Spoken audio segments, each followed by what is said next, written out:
नमस्कार, आप देख रहे हैं जनक पर, आपके साथ मैं आंचल श्रीवास्तव। आज की भगमभाग जिंदगी में अखबार हमसे दूर होता जाता है।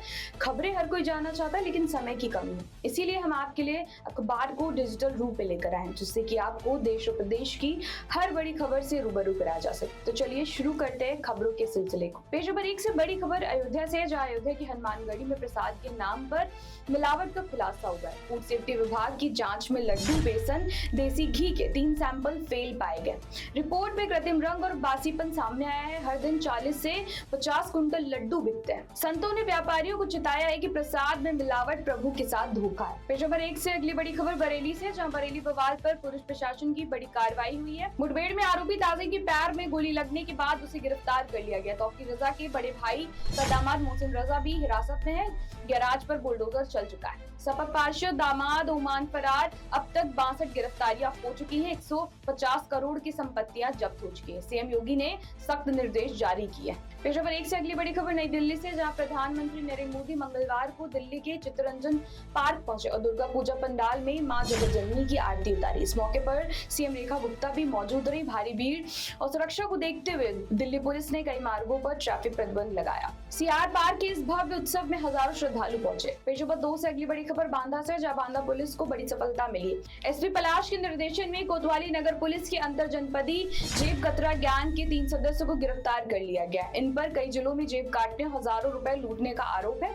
पुलिस ने उसके पास से 91,430 रुपए नकद, 3 मोबाइल और सर्जिकल ब्लेड बरामद किए। अभियुक्तों ने अपराध स्वीकार कर लिया है। पेज नंबर 2 से अगली बड़ी खबर चित्रकूट से, जहां प्रदेश के कृषि मंत्री सूर्य प्रताप शाही ने कहा है कि जिले में खाद का भरपूर भंडार है। 30 नवंबर तक किसानों को समय पर उपलब्ध कराई जाएगी। उन्होंने अधिकारियों को निर्देश दिए कि उर्वरक वितरण पारदर्शी ढंग से, निष्क्रिय विक्रेता के लाइसेंस निरस्त हो और नीली फसलों के लिए निःशुल्क बीज व वित्तीय सहायता समय पर प्रदान करे। पेज नंबर 3 से अगली बड़ी खबर हरदोई से, जहां अहरौरी के मंगोलपुर में किसानों का गुस्सा फूटा है। पंचायत फंड की लूट और अधूरे विकास कार्यों को लेकर किसानों ने पंचायत भवन पर धरना प्रदर्शन किया। भारतीय किसान यूनियन के बैनर तले सैकड़ों किसान जुटे हैं और सवाल उठाए कि काम नहीं हुआ तो पैसा कहां गया। प्रशासन ने 20 दिन का समय मांगा है। किसानों ने चिताया कि अब की बार आर पार की लड़ाई होगी। पेज नंबर 4 से अगली बड़ी खबर बलरामपुर से, जहां भारत नेपाल कुलियाबाज सीमा पर आवागमन सामान्य हो गया। नेपाल की राजनीतिक स्थिति स्थिर होने के बाद सभी प्रकार के वाहन व यात्री आवागमन सुचारू है। सशस्त्र सीमा बल दस्तावेज व वाहन जांच के साथ सतत निगरानी कर रहा है।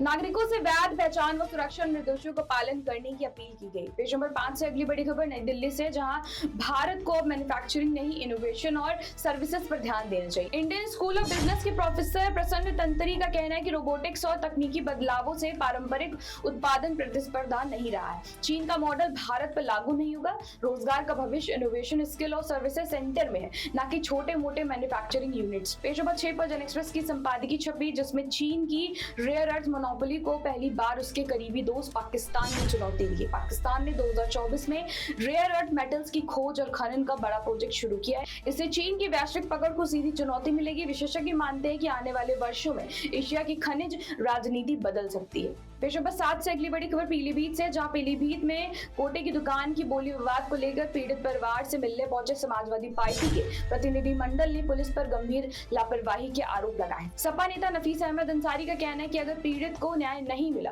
तो पार्टी कानूनी और शांतिपूर्ण आंदोलन करेगी। प्रतिनिधिमंडल ने दोषियों पर कड़ी कार्रवाई की मांग की है। पेज नंबर 8 से अगली बड़ी खबर महोबा से, जहां किसानों को उनकी जोत के आधार पर सहकारी समितियों से उर्वरक, बीज व कृषि यंत्र उपलब्ध कराए जा रहे हैं। कृषि मंत्री ने बताया है कि एनपीके व अन्य खाद का पर्याप्त भंडार है। टोकन प्रणाली से वितरण किया जा रहा है ताकि हर किसान को बराबर लाभ मिले। विभागीय अधिकारी निगरानी कर रहे हैं और समय पर किसानों को सुविधा दी जाएगी। पेज नंबर 9 से अगली बड़ी खबर गोरखपुर से, जहां सीएम योगी आदित्यनाथ 2 अक्टूबर को कन्या पूजन करेंगे। इसी दिन विजयदशमी की भव्य शोभा यात्रा भी निकाली जाएगी। इस अवसर पर राज्य के कई गणमान्य लोग और अधिकारी शामिल होंगे। कार्यक्रम में पूजा अर्चना के साथ साथ राम के दर्शन और आशीर्वाद लेने का भी अवसर रहेगा। आयोजन को सुरक्षित और भव्य बनाने के लिए तैयारी की जा रही है। पेज नंबर 10 से अगली बड़ी खबर जौनपुर से, जहां जौनपुर के टुलिप हॉस्पिटल में हादसा सामने आया है। पानी भरने गई एक तीमारदार महिला की करंट लगने से मौत हो गई। परिजनों का आरोप है कि अस्पताल के डॉक्टरों ने मदद नहीं की। घटना के बाद पूरे परिवार में आक्रोश है।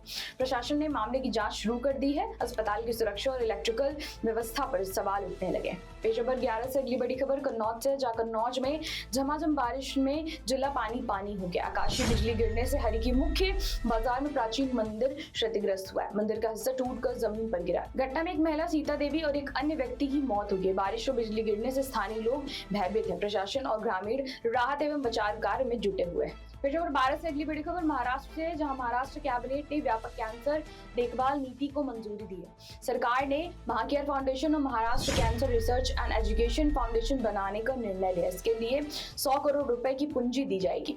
नीति के तहत हर जिले में कैंसर देखभाल केंद्र, विशेष योजना और स्टॉक बनाए जाएंगे। साथ ही फलटन में जिला स्तर का कोर्ट भी स्थापित होगा।